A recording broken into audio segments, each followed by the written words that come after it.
Is called The Only Streamer That Cares. It is about Joe Bartolozzi. In my opinion, I think he is a top 5 streamer. He has great content and he is hilarious. This video came out 5 days ago. I wanted to react to it a little sooner, but due to internet issues and things like that, I didn't. But let's get into it. You know what the most important part of any live stream is? The chat. Yes, yes, and yes. The chat is the most important thing that comes to a streamer, because if the streamer is streaming to no chat, it's one, demoralizing for the streamer. Two, is the stream is mostly dry because you don't really have anything to talk about or engage with. Not the fact that you don't have anything to talk about. Some people could just talk just to talk, but you want to engage with people. That's the whole point of Twitch. You want people to engage with you while you're live. If not, then you could just make a YouTube video and talk in the YouTube video. Then you just switch platforms. But the whole point of Twitch is to be interactive with people and have people watch you live. Every night, thousands of viewers pour into their favorite streamer's chat. Together, they decide what games get Thousands, more like a 1 or 2 to my chat. played, what videos get watched, and the streamers who keep them entertained get paid. It sounds pretty easy, right? Just give the chat what it wants. The problem is, chat never wants just one thing. There's thousands of people all asking for something different. That's another thing too. So when it comes, all right. So what I've never understood about big streamers is how people in their chat are so offended if you don't respond to their message when they have thousands of people texting in the course of a minute and a half. How are you as one person supposed to keep up with all those messages? So that's why the whole gifting and bits system actually is very helpful for a big streamer, because if you pay, it creates another barrier. Because if there's no barrier and everyone could just type, then there'd be he wouldn't talk to anybody. Like, any big streamer wouldn't talk to anybody because they couldn't keep up. They couldn't read it. It's too fast. But sending bits and subs, it slows it down, and it's one transaction. Plus, not everybody can gift, and because of that, it creates that wall that, like, it's not going to be thousands and thousands of people gifting and doing bits. It's more like tens to hundreds. So it's a lot more manageable, and you're able to talk, like, engage with your chat that way, which does suck for the people that really don't have their own money. They really can't afford to do stuff like that. It is a downside for them, but for the streamer, in the long run, it's better. And at the end of the day, when you get old enough, you get your own job, then you can support whatever streamer you want. And no matter what you do, someone's unhappy. The biggest streamers learn to follow the majority and keep the party moving, because stopping everything for one unhappy viewer is the cardinal sin of streaming. You don't leave 10,000 people hanging. Yeah, never get one guide. Never get one guide, ever. It's like a collective mind. The only time you ever reading chat, like actual chat and not like donations and shit, when you're a big streamer, is if like a bunch of people are saying the same thing. It's like a collective hive mind. But if one guy's like, yo, hop on another game. Bro, there's thousands of other people in there. Why, bro, calm the fuck down. If you want to watch that game, hop somewhere else or come back when he's actually playing that game. Like, come on. Oh, look, I paused it right where you can see Joe's message. Oh, wait, no, that's a fan. Bartolozzi_fan. Over a single name in the chat. But what happens when the needs of the one are a matter of life and death? My girlfriend of 3 years took her own life in November of 2025. Losing my best. This too, like, bro, what is he actually gonna do for you? Like, I guess, like, it's nice to air stuff out, but you should have your own circle group of friends. This is like brings into the whole parasocial idea. You should have your own support system so that you don't need to come to these streamers like basically begging for attention. Because, like, at the end of the day, there's zero need to air out your personal business like this.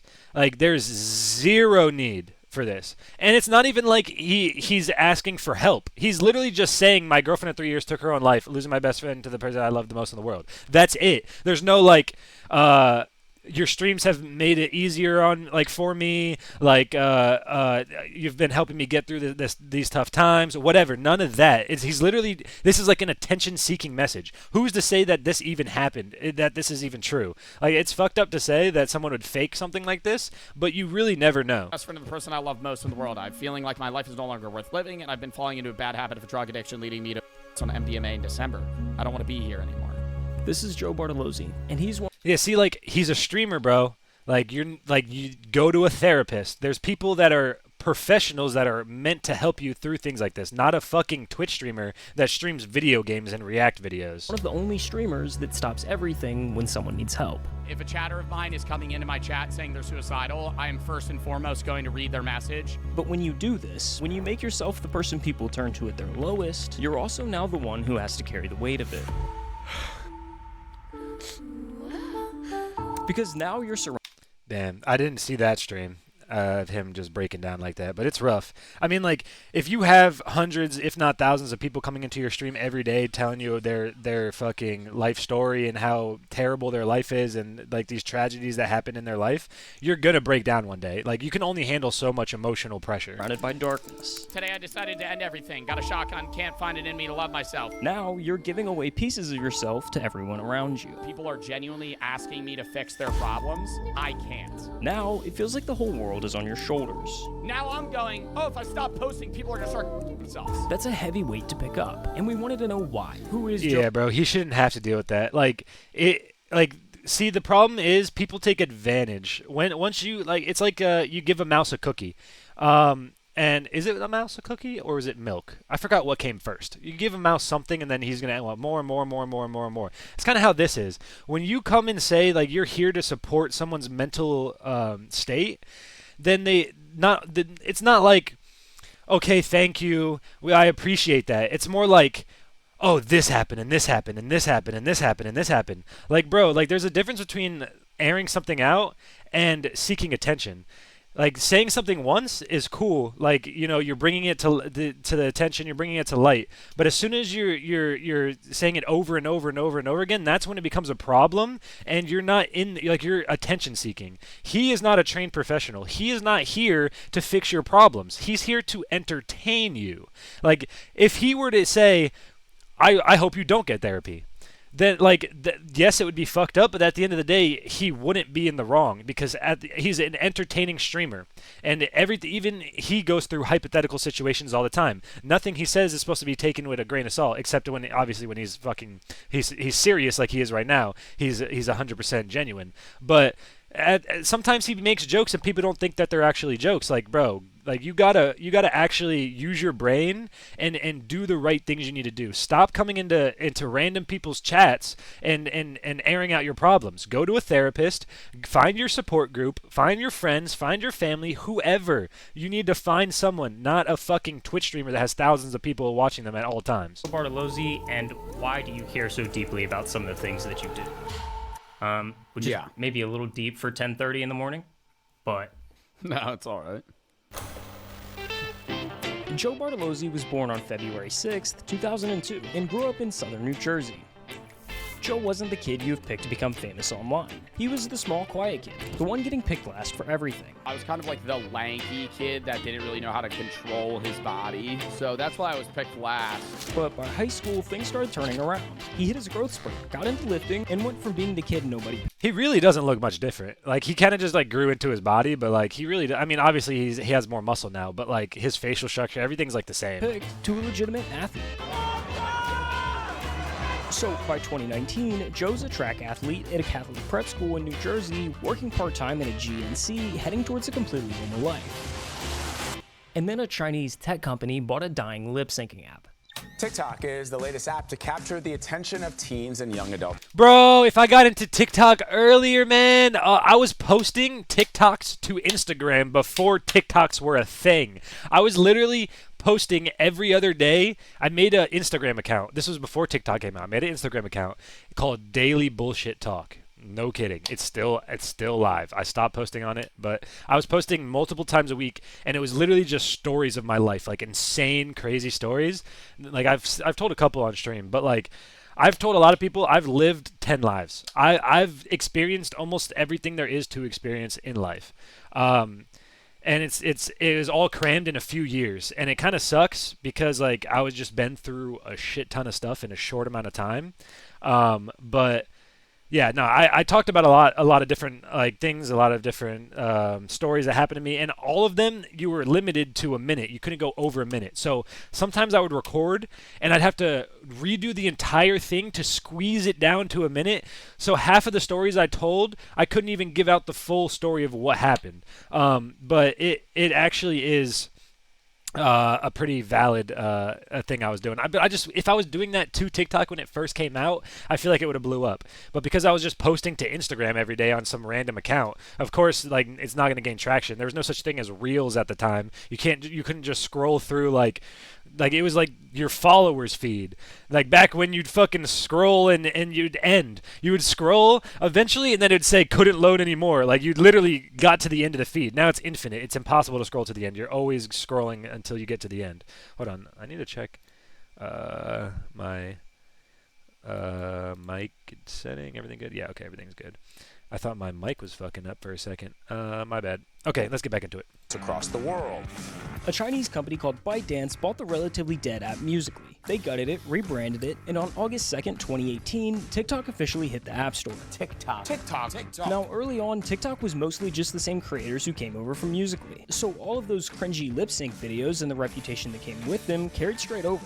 Going through your parents' divorce. For real, it started off as like lip sync, dancing, and like just Vine videos onto TikTok, and then it became whatever the fuck it is today. Divorce is more fun than going through TikTok. For a while there, TikTok as a whole was pretty cringy. Yeah, I used to get made fun of. But even with that reputation, Joe figured he'd try it anyway. He posted his first TikTok in December of 2019, and it got a few hundred likes, which is nothing crazy, but it was enough to make him post another one, and another one, and he just kept going. Within a few months, he went from pointing at text on a screen to actually talking, ranting straight to the camera about whatever stupid thing pissed him off that day. There's no looking left or right in the urinal at all times. This is where Joe carved out his lane. He became the loud... Yeah, see, he's always had that, like, fucking, in him. He's got that dog in him. And I think that's what helped with his success. Like, he started off being funny, doing little TikToks, and then his personality really shined when he started recording videos. Guy in the beanie who'd yell about people who drink sparkling water or crash out over some DIY tutorial. The coffee pot's floating! By the time COVID hit, TikTok was becoming a mainstream platform. Suddenly, TikTokers were performing Hey, in NBA hey, halftime hey, shows or hanging with the Kardashians. I mean, the D'Amelios were dropping a reality show on Hulu. It was the biggest app in the world, and Joe had gotten in early. 6 months after you started posting, if I'm not mistaken, you had over 1 million followers on TikTok. Damn, 6 months? You get 1 million? Holy fuck. I mean, it's definitely some luck based. Don't get me wrong, he is an amazing streamer / content creator, but there is a lot of luck that has to happen for him to get 1 million followers in the 6 months of him just raw posting a TikTok, no promoting, no other platforms, just straight TikTok. 20 TikTok. You could literally post anything, and if it got any amount of views, half the people that saw it would follow you. So now you've got a teenage guy. Yeah, see, but nowadays, nobody likes shit. They just scroll past, scroll. And if you do like it, it's not like even if you follow somebody on TikTok, it's not like you're scrolling through their content every day. You just scroll through your For You, and if so happens that another video of theirs pops up on your page, then you might watch it again. Or when you very first see the video, you'll click on their profile, go to their profile, start scrolling, you like a couple of their videos, you'll watch a few, leave, and then you don't see another one of their videos for months. It's like TikTok has such the weirdest algorithm. Unless you like constantly watch their videos like every day, then it'll start appearing on your For You page more. But I don't know. I'm in TikTok jail. I swear. I get around 2,000 to 3,000 views per TikTok, and nothing ever more. It's like I could post 10 in a row, different times, different time frames, different whatever, like everything different, changing up description, everything, and it's still always around the same. So I don't know how to break out of the 1,000 view jail. I mean, I could call it 1,000, but I've gotten a few 2,000-3,000s. I don't know. We'll see. I mean, I'm not gonna stop. It's not like I'm complaining about the grind. I've done the grind. I did the grind 4 years ago. I was doing it every day for years, but we are back on the grind, better than fucking ever. We've learned, we've evolved, and we're ready. We're back in action. So let's get it. Fresh out of high school with millions of people watching his every move. But what do you think this does to a person? It's not the same guys as like a Disney star, right? Because I was nowhere near that level. But it's just the idea of like, I was a teenager that's getting clout, and I think 99% of the time, that's bad. And Joe was no exception. I mean, he's not wrong. All of those views, all that attention that comes with internet fame, it went straight to his head. I went from being a really insecure, it was like two polar opposites, right? And I had to find the medium. Like, I used to be really insecure when I was in like middle school or early high school, to a point where like I started working out, I started doing this, and then it went like full flop to like narcissism. And so it was like an obsession with myself because of insecurity that then inflated my ego to the point where I'm like, oh, I'm awesome.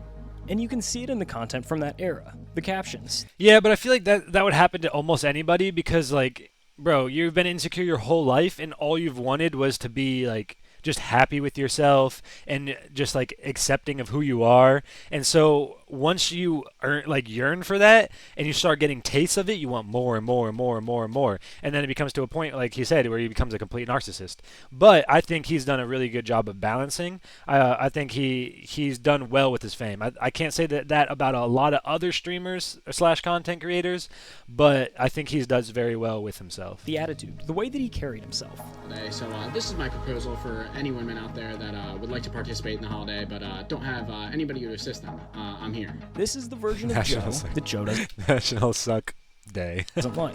I didn't know that was an actual day. That person in that facade I had to do to create that character actually became me for a short period of time, and I hated it. But as much as Joe hates this version of himself, he also kind of owes everything to him. Because that ego is what gave him the confidence and drive to start making bigger swings in his career. And when you're building yourself from the ground up, those two things can be the difference between success and failure. You see, everyone wants to start their own thing until they realize how much work starting actually takes. Building your website, setting up payments, all the boring stuff.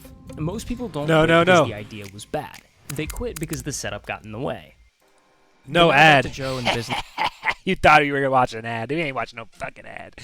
I forgot he's the Hills guy. Oh my god, he is. He was just starting to build. It started with diversifying his audience, because unlike YouTube or Twitch, your follower count is kind of empty on TikTok. You can have 1 million followers on there and make no money, because the platform simply doesn't pay its creators anything worthwhile.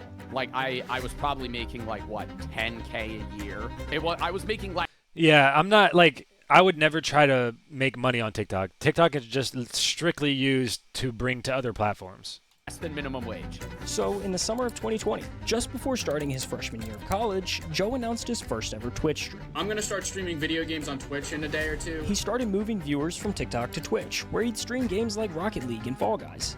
Oh, I got it! I got it! Then he'd take the best moments from those streams and post them to YouTube. By fall of that year, Joe was juggling multiple TikTok uploads a day, streaming on Twitch, making YouTube content, all while managing his classwork in college. That's how I feel like right now, but instead of classwork, it's my job. But I feel like almost all of my downtime goes to streaming, whether it's editing, whether it's thinking of ways to improve the stream, or going on my Twitch and optimizing settings, or whatever it is. It's like, even when I'm not streaming, I'm still doing stuff that involves the stream almost every day. The schedule, like, in college, there's so much going on. How do you manage that? It was a lot. Like, balancing streaming and college sucked, but it was so doable. And I hate when streamers say, oh, I really needed to... Bro, honestly, there's no excuse. If you want something in life, you can do it. There is no excuse. There's no, I got put in this situation, this, whatever, blah, blah, blah, blah, blah, blah. You can't do this, you can't do that. No. You can do anything you want to fucking do. If you want something, like, enough, you will make it happen. It does not matter. If you want it hard enough.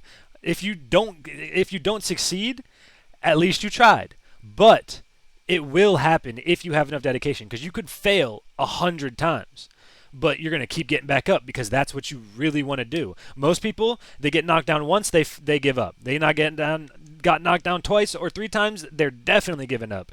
But there's not very many people that can say they failed 10, 20 times and kept going. Those are the people that end up in the place that they want to be, in the jobs they want, in the life they want, with the girl they want, whatever situation it is. Life is all about trial and error. And if you live your life not like scared to try new things, you're never going to enjoy your life because you're not going to know what you truly enjoy doing. Especially as you age, your body changes, your mind changes, everything about you changes. So how are you going to learn and keep evolving with yourself and know what you want and what you like if you're not actively trying new things, going out, meeting new people, trying new food, trying new restaurant, like fun places to go, like whatever, anything it could be, reading, even reading. Like, don't get me wrong, reading isn't the most fun, but when you're younger, no one really likes reading. It's boring. There's like, it's a book. Anything you can read on a book, you could just read on your phone. But there's a certain disconnect where you feel more connected with the story and less distracted. If you could sit there and read 2 chapters of a book without once checking the time, without once checking your phone, without having any other worry in the world besides that book, that's how you know you're in a good headspace and you're happy with yourself, because you don't have to look for these other constant distractions all the time, and you're okay with sitting there and looking at a book for 2 hours or an hour, whatever it is.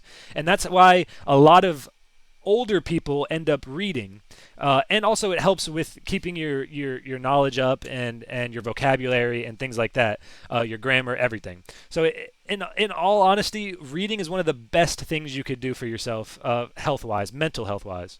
Drop out to pursue streaming. Like, get the out of here. I was growing and in college the entire time. Can you react to Cork versus Limerick? All Irish semifinal 2025. Is that soccer? No, an Irish sport. Yeah, what is it about? I mean, I'm not opposed to it, but at the end of the day, I do have to look into it to see if I would get copyright striked for watching, to reacting to it. But if I wouldn't get copyright striked for it, then yeah, I mean, I wouldn't be opposed to watching it. Maybe not right now. I might play a couple games and then we're going to do a little more react videos later. I don't like doing straight react videos then gaming. I kind of like mixing like a react, then gaming for a little bit, then we'll watch another react and then gaming for a little bit. Kind of like intermission breaks in between gaming and shit, in between games and stuff. Hopefully you will find out if you watch it, is the fastest field sport in the world. I mean, it sounds interesting. Cost. I'll definitely, Lewis, I'll definitely look into it. But like I said, I don't know if I'm going to react to it right this second, but I'm down. I'm down to look into it. Hi. Thank you for 3 million followers. 4 million followers. By December, Joe had cleared 5 million followers on TikTok. And just a few months after his first stream, Joe was pulling in nearly 1,000 average viewers on Twitch. After a couple months, that's insane. I mean, he already had a platform on TikTok, so it makes sense because you have thousands of people coming from TikTok to Twitch. But at the end of the day, like, bro, he grew so fast. Like, I was so obsessed with performance. Joe was constantly studying social media.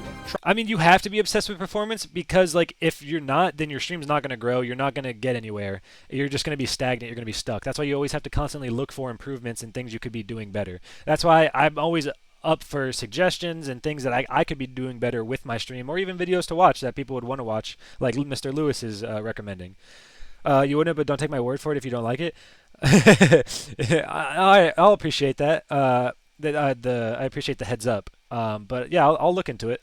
Like I said, I'm not sure if I'll watch it today, but I'll look into it, and then maybe on like tomorrow or another stream, I might end up throwing it up there to watch. Trying to understand what made videos pop, what people responded to, and why certain videos failed. That confidence had turned into a full-blown obsession.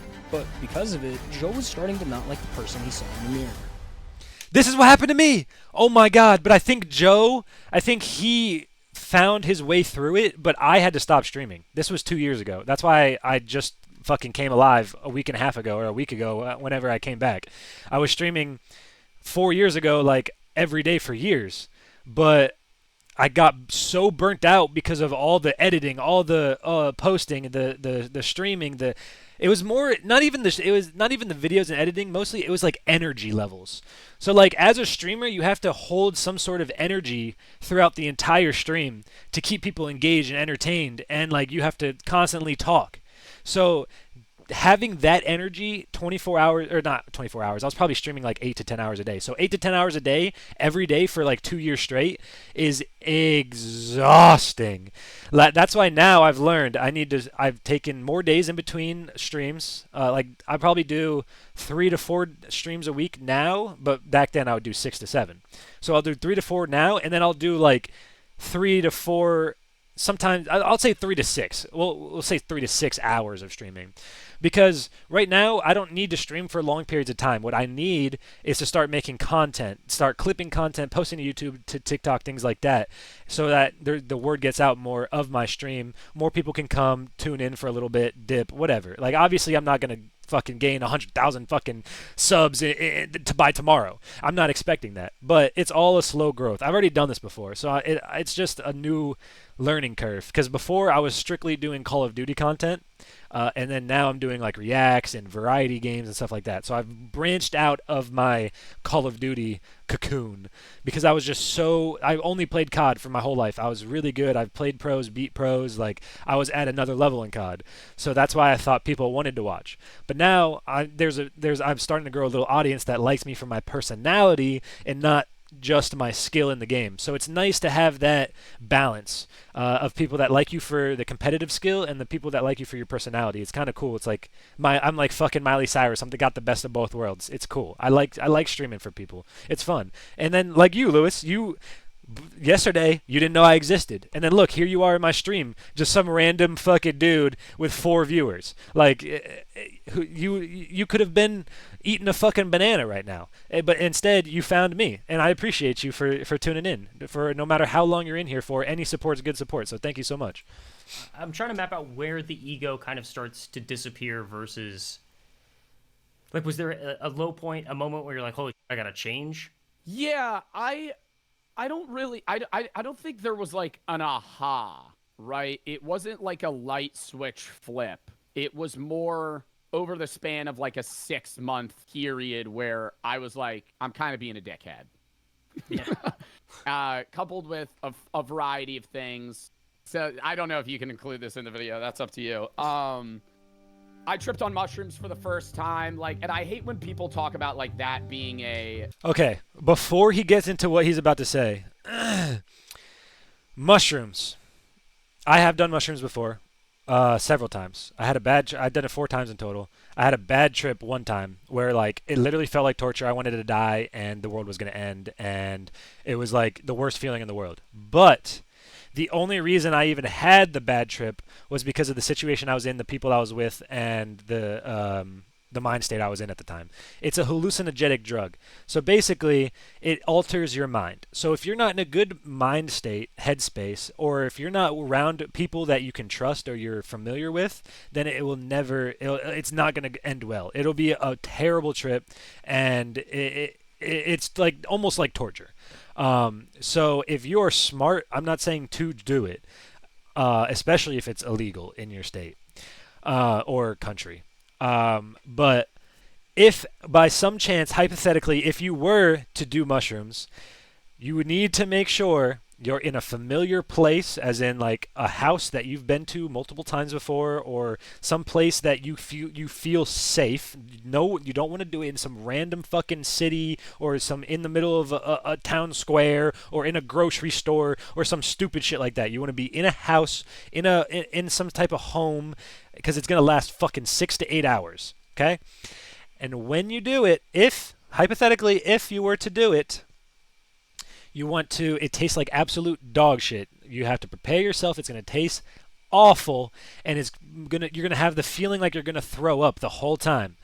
You like tune it out once you're like in the middle of your trip. But like when you're starting, you're poisoning your body. You're eating poison. That's what you're doing. That's what it is. It's poison. So you swallow the poison, and it fucks up your body and your mind. That's what happens for 6 to 8 hours. And it could go bad. It could go good. It could go bad. And I've seen it go good. I've seen it go bad. And because of the bad, it made me never want to do it again. So I would recommend not to do it because it could really fuck you up. And there's been instances of people getting stuck in their trip and never getting out of their shroom trip. So that shit is very scary, and it could literally affect you for the rest of your life. So definitely stay away. Like a genuine changing factor in their life, because it's like, okay, cornball, like that's what made you, really have that light switch. But I think it was a part of it, like it removed the grooves of life that I have gotten into, and it made me reset to a point where I had to kind of look in myself. That too, though, because it affects your brain so much and things you think about, you like rethink your life, and you can actually come to conclusions with questions you've had about yourself and things in your life for years. Often because it's like you're fully locked into your head, and you just know, like you could just figure shit out. It's so that's why it's like so cool but so dangerous at the same time. A lot of the people that I knew in philosophy classes as well were sharing ideas that, you know, I may have heard but not resonated or understood fully. It was so much like, wow, I'm gonna die one day. I should kind of treat people in a way that's like, this is our only life. And I accredit my viewers a lot because in that time, parasocial relationships built a little bit, which is bad. But at the same time, there were people coming to me for the first time going, I want to kill myself. You were chatting to your last streamer because you're ending it all. Whoa, whoa, whoa, whoa, whoa, whoa, whoa, whoa, whoa, whoa, whoa.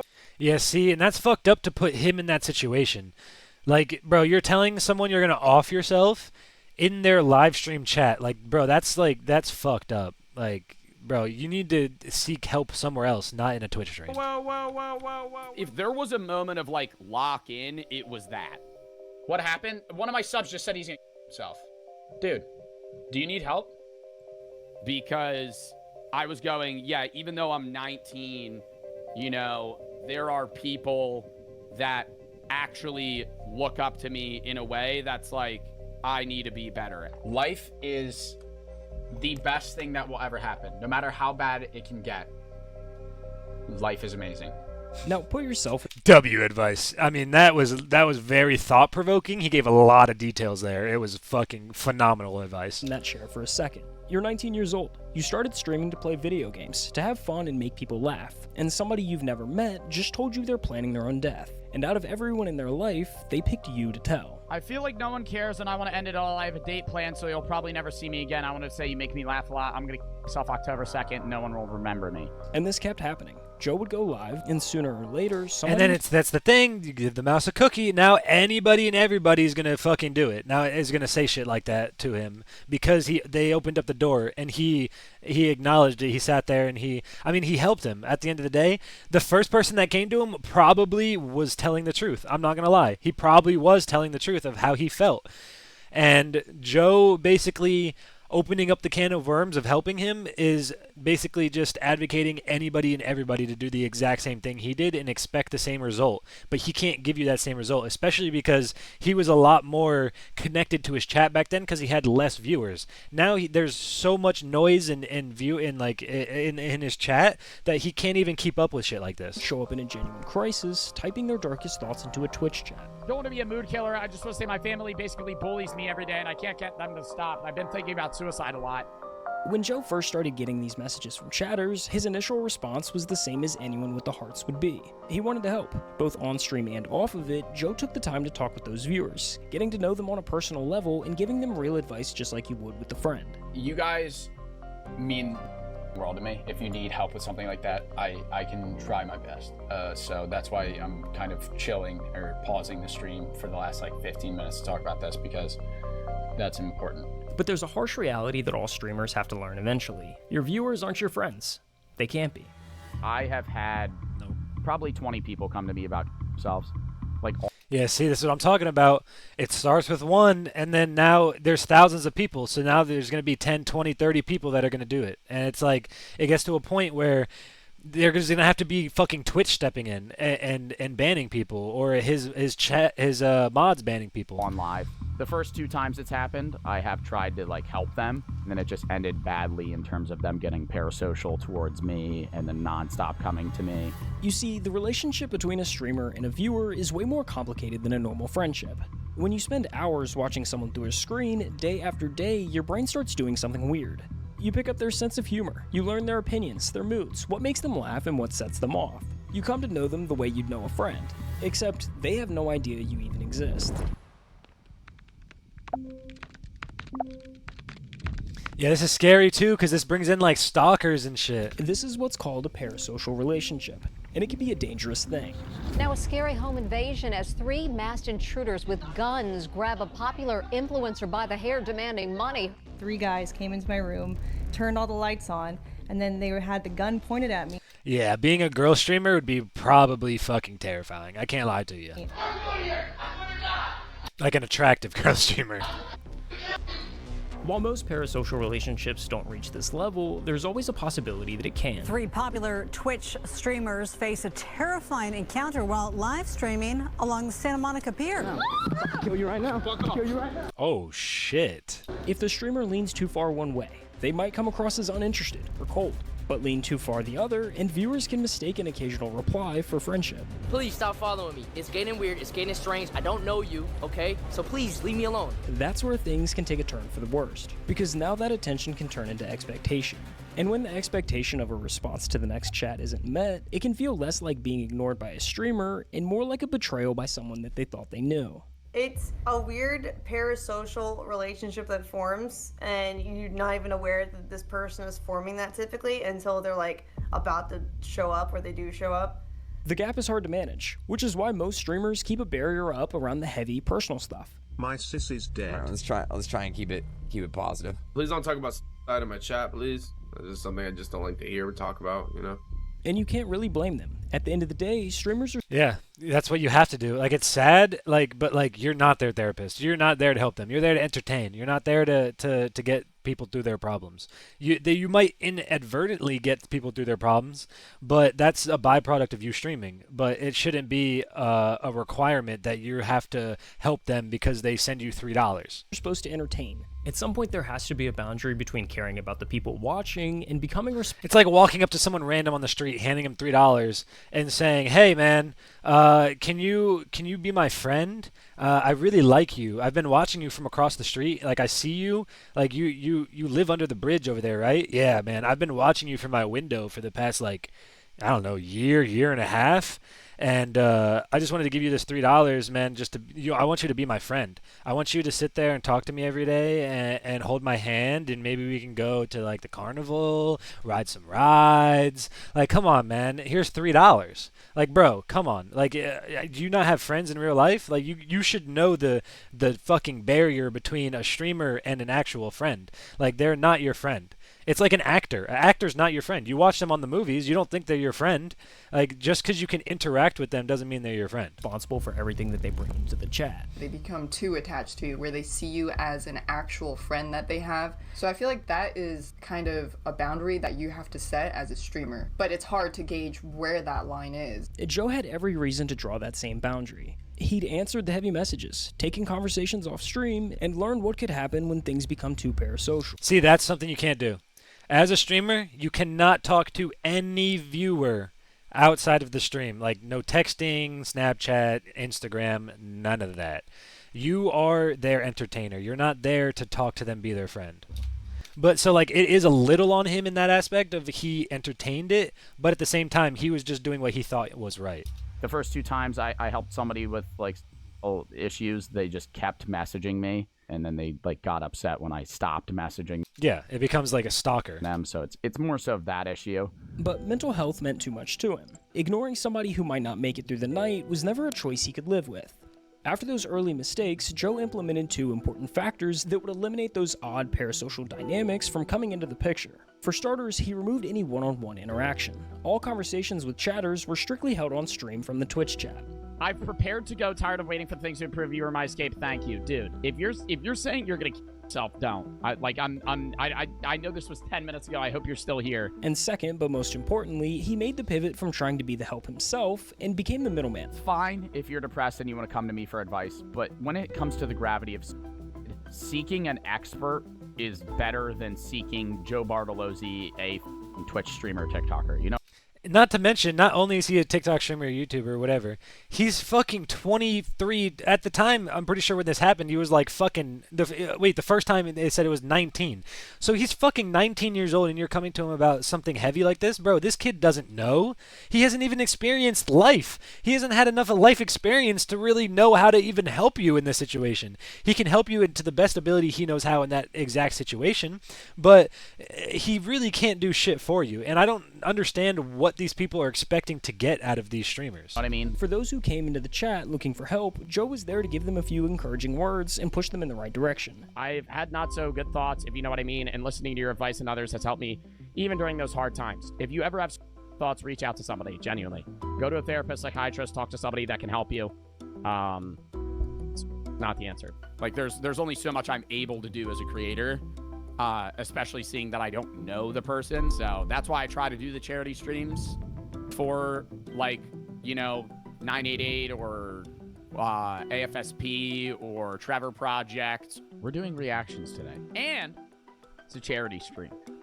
We raised $2,700. That is a good way to be the middleman and help, because he's showing that he does want to help. Because it's not like he's telling them, just basically sending them off to somewhere else. He's still having segments where he's helping those people.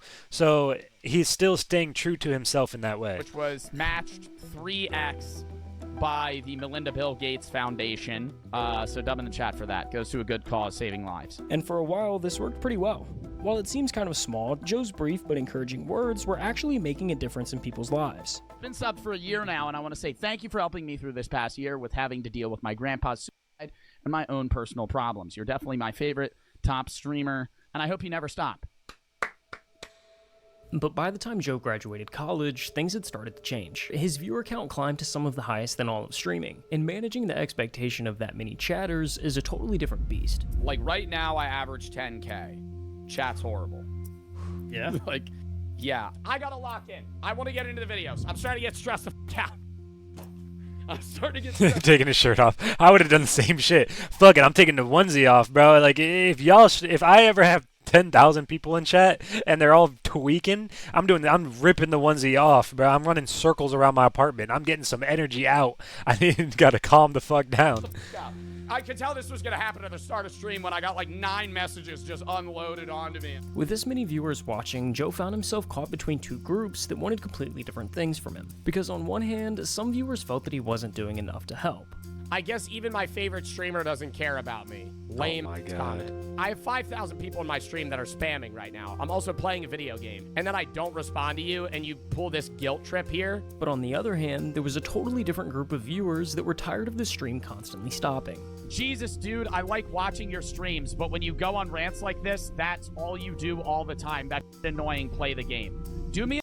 Bro, that shit pisses me off, because that's literally what he's there to do, is to entertain and to talk to people. He's talking to his chat. That is the point of Twitch.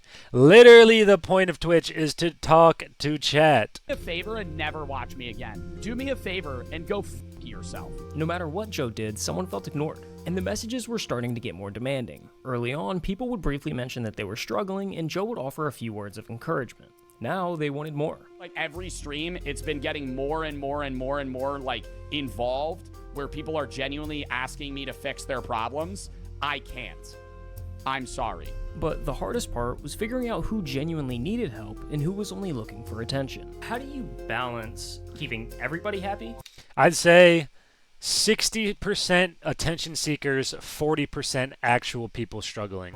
And then also sorting through people who are just doing it for attention. I mean, that's the struggle. Because I'm a suicide prevention advocate, that is an avenue that a lot of people use to manipulate their way into being noticed or speaking to me on stream. And so, yeah, if there's 10 chats saying they're suicidal, 6 of them are fake.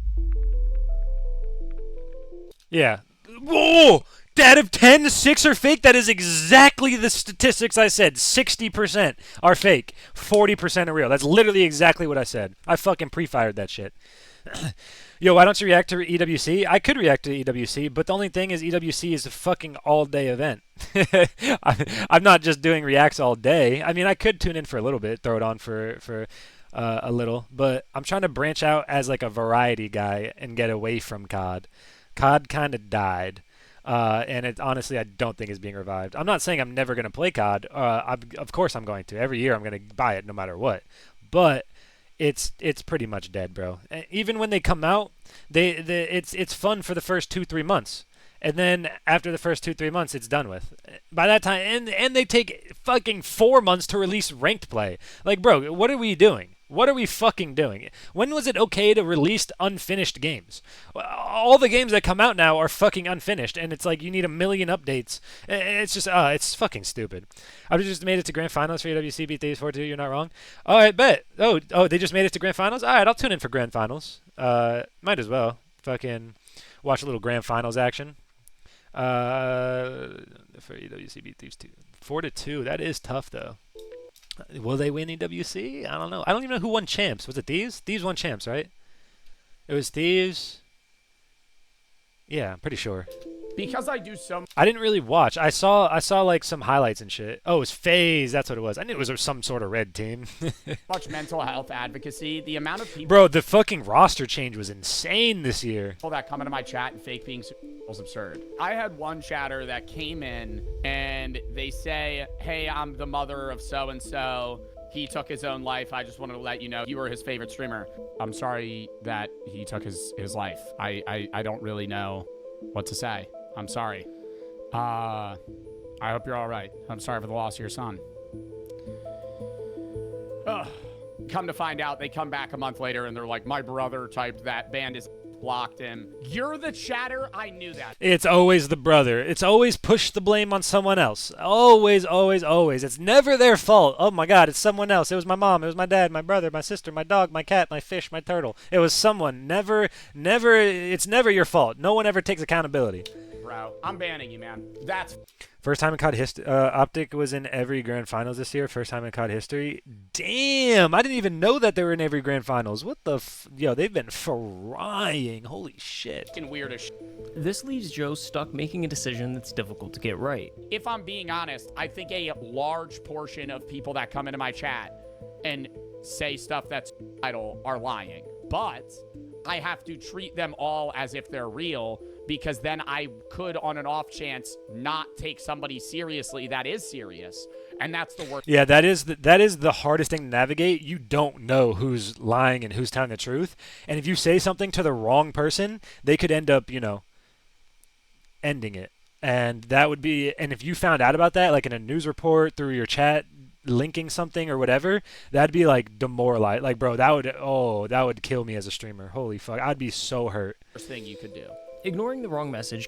You should get the new Halloween game, bro. It comes out September 18th. It's a 1v4 game, like Friday the 13th. What's it called? Oh, it's literally called Halloween. All right, yeah, I'll definitely look into it. I'm down. It's a 1v4 game. I never played Friday the 13th. I never even played any of those horror-esque games. Like, I never played Dead by Daylight or anything like that.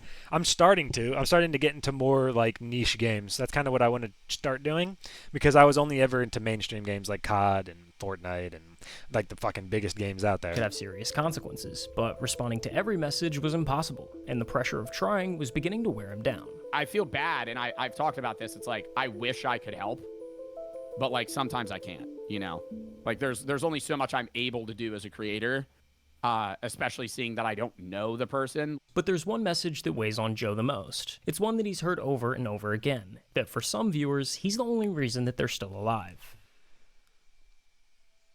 Yeah, I feel like even, like, bro, Joe's heard that so many times, he's probably numb to it by now.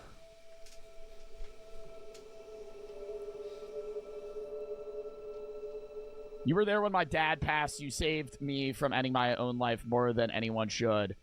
I've realized so much because of you. I can't thank you enough. You unknowingly have helped me with a lot. My life has gotten a lot better since watching you from your philosophy stuff. Never had a favorite streamer until I watched your streams, and it kind of saved my life, no pressure. I wanted to myself, you saved my life. I did not save your life. You saved your own life. Please get the help you need, though. If I'm the only reason that you stop. Yeah, because, like, he's not doing anything. He's just entertaining you. You just watched his stream while you were going through a bad time. That's like you watching a TV series, and then you fucking email the director of the series saying, thank you so much, you saved my life with this fucking this TV series. Wanting to kill yourself in that moment, you need a lot of help outside of just watching my content. When you hear some of those stories, how big of a toll does that take on you? Because, like, I don't know, I'm watching through some of their clips, talking to people like this, a lot of the chat is asking, who is checking on Joe? I mean, I'm starting therapy soon. I'm not saying it's bad to have my videos as like something to fall back on to make you feel happier versus like I'm suicidal, your videos are the only thing that's keeping me alive. Take a second and think about what that actually means for the person receiving it. Somebody just told you that your uploads are load-bearing for their existence. Don't tell me that. Like I'm glad I'm able to help, man, but like get help. Like get help. Please. So what happens if you... Yeah, bro, I feel bad for this guy, man. It's deeper than I thought it was. Before watching this video, I didn't realize how deep it was. When Arc Raiders was big, I was on that for like 4 or 5 months straight. Were you? Bro, I didn't touch Arc Raiders once. I was asked to multiple times by people I knew to play, and I never once played it. Take a break. What happens if you burn out and quit?